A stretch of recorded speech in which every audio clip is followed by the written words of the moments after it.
Alors bonjour à tous, bienvenue dans cette vidéo. Alors aujourd'hui, je vais vous partager un sujet lourd, un sujet délicat. Je vais parler des mères perverses narcissiques. Je vous partage très souvent dans mes vidéos la perversion narcissique, mais plus dans la rencontre amicale, amoureuse ou au travers d'un job.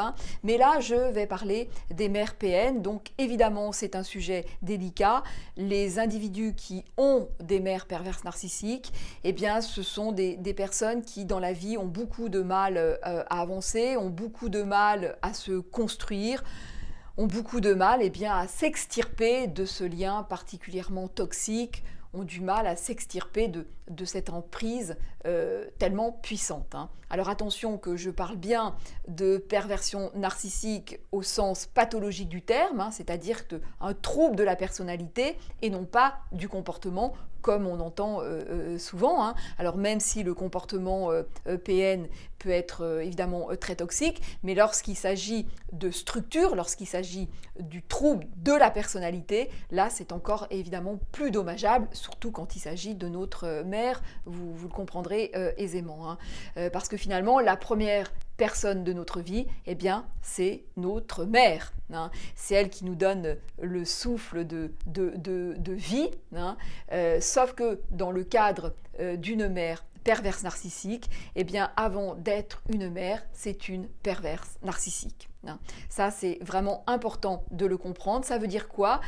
Ça veut dire que son trouble de la personnalité, sa non-construction l'empêche, tout simplement, d'être une mère, au sens propre où on l'entend, c'est-à-dire une mère qui est en capacité, de donner ce souffle vital, de reconnaître les besoins de son enfant, de prendre soin de son enfant, de l'accompagner, de le faire grandir, de faire en sorte qu'il s'épanouisse dans la vie. Ça, elle n'en est absolument pas capable. Et donc, ce fameux souffle de vie dont je vous parle, déjà ça, à la base, elle va essayer de vous le retirer. Parce que dans l'univers, dans la folie, dans le délire du pervers narcissique, finalement, il n'y a que des objets. Le monde du pervers narcissique est complètement déshumanisé. Donc, ces enfants, ce sont des objets et elle-même, en fait, elle n'a pas de construction propre. Donc, ça veut dire qu'il est hors de question que ces enfants aient ce souffle vital, et ce côté humain. Donc, ça, elle va faire en sorte de tout ramener à elle tout le temps et finalement faire en sorte de briser les ailes de ses enfants. Donc, elle va utiliser ses enfants comme des objets, alors soit comme des faire-valoir, alors des faire-valoir à l'extérieur qui vont flatter son ego, mais généralement à l'intérieur il ne faudra jamais que l'enfant la dépasse. Donc c'est ça tout le truc, c'est que il faut que tu flattes mon ego, mais sûrement pas me dépasser. Donc elle va faire généralement c'est une personne qui va rabaisser ses enfants, qui va les humilier ou qui va s'en servir comme réceptacle de sa colère, de sa frustration, donc elle déverse tout ça sur ses enfants et puis surtout c'est qu'elle renie complètement leurs besoins. Alors elle peut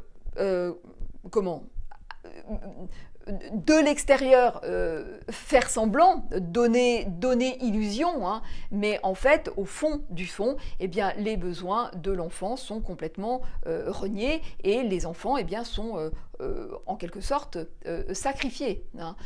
Voilà. Et en plus de ça, donc ce qui fait que l'enfant va avoir la sensation de n'être absolument rien, d'être renié, donc d'être rien.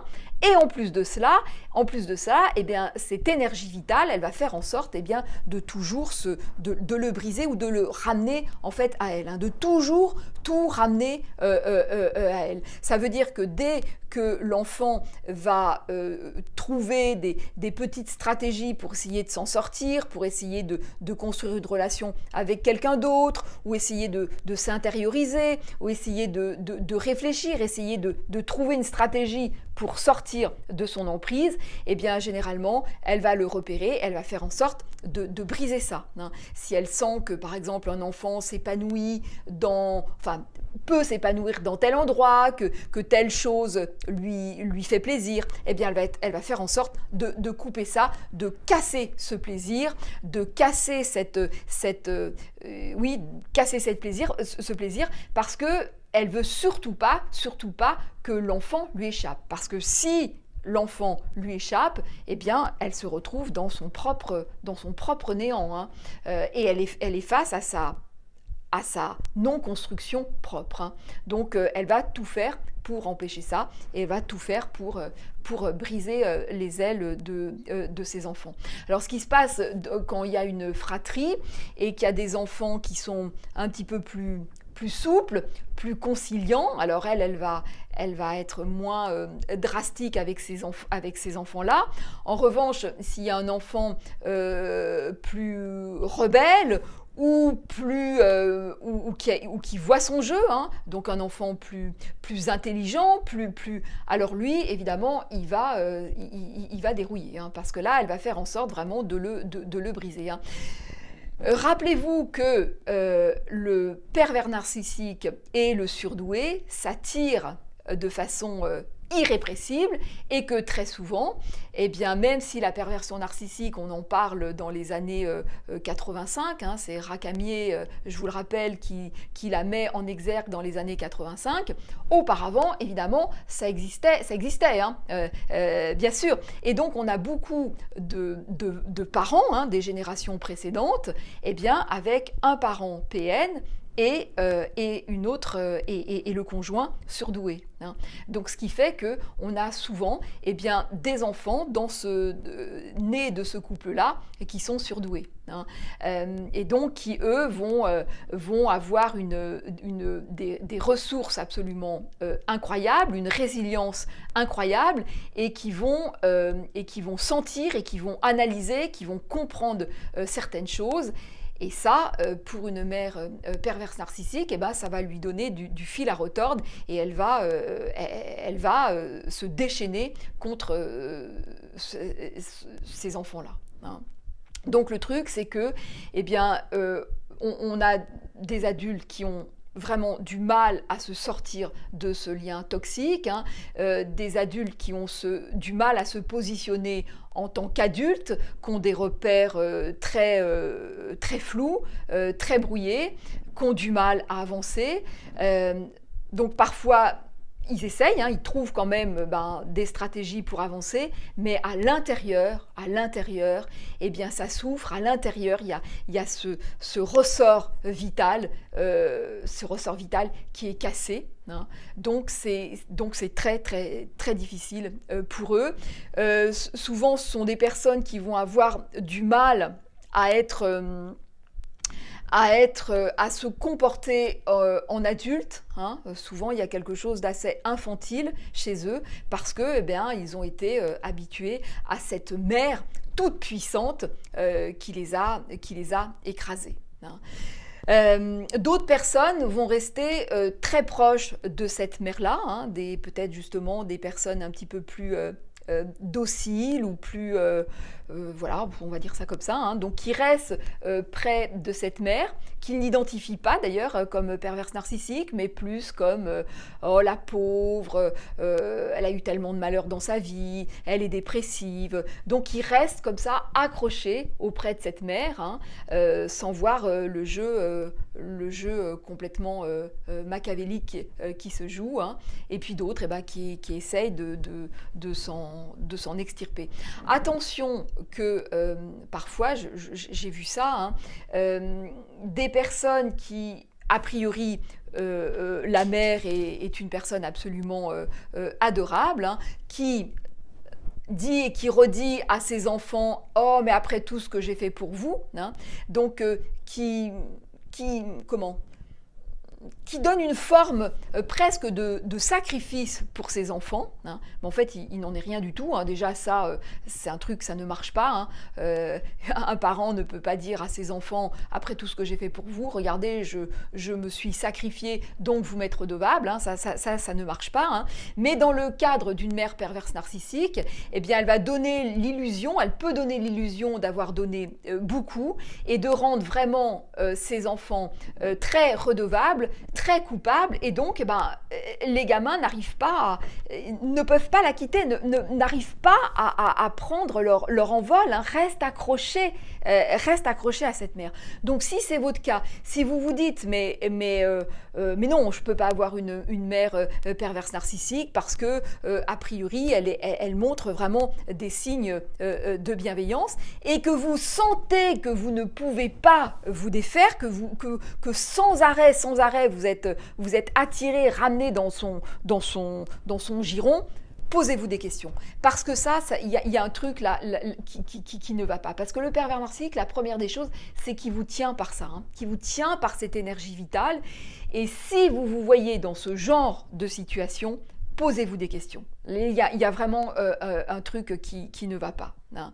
Le truc aussi, c'est qu'une fois adulte, ce qui va se passer, c'est que la personne, à chaque fois qu'elle va être confrontée à une forme d'échec, entre guillemets, eh bien, elle va ressentir profondément qu'elle n'est rien du tout, hein. Cette mère perverse narcissique qui a sans arrêt fait en sorte que vous ne soyez rien, et donc c'est horrible, hein. Il y a une espèce de... à l'intérieur de trucs vraiment horribles, un truc qui est un effondrement en fait, hein. Eh bien à chaque fois que dans la vie vous n'allez pas réussir à avancer comme vous le voulez, eh bien vous allez être rattrapé par cet effondrement-là.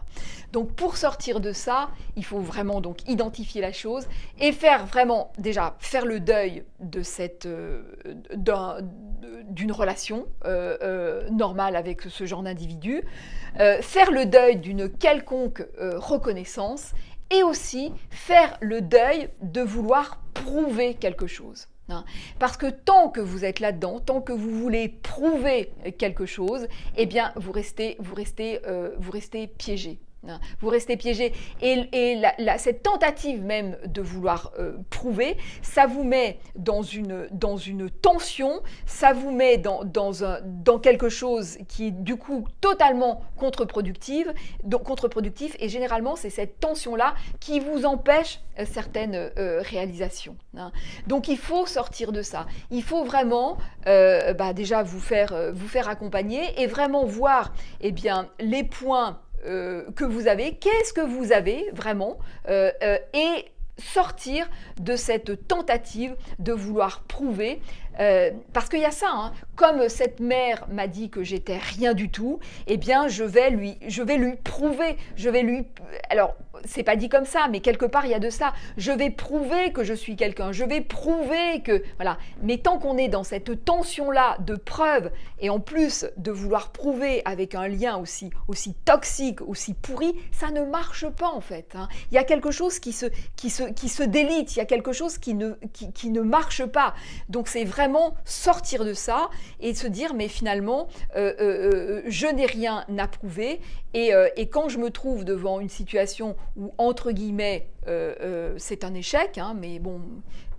voilà, je dis entre guillemets parce que moi je pense qu'il faut vraiment dépasser cette idée échec-réussite, parce que sinon on reste complètement piégé, hein.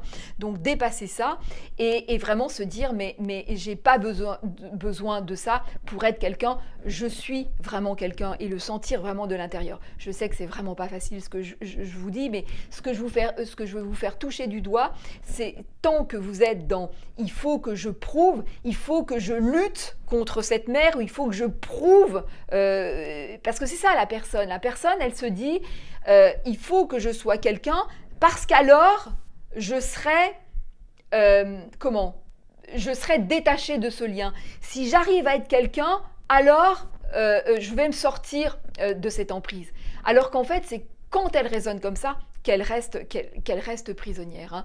Pour sortir de la perversion narcissique, il faut vraiment comprendre déjà que l'autre est complètement dysfonctionnel, faire le deuil de certaines choses et surtout sortir, ne plus voir l'autre ne plus voir le pervers narcissique comme une personne à part entière, mais le voir plutôt comme une personne qui nous permet d'avoir de l'information sur nous. Il n'y a que comme ça qu'on peut s'en sortir.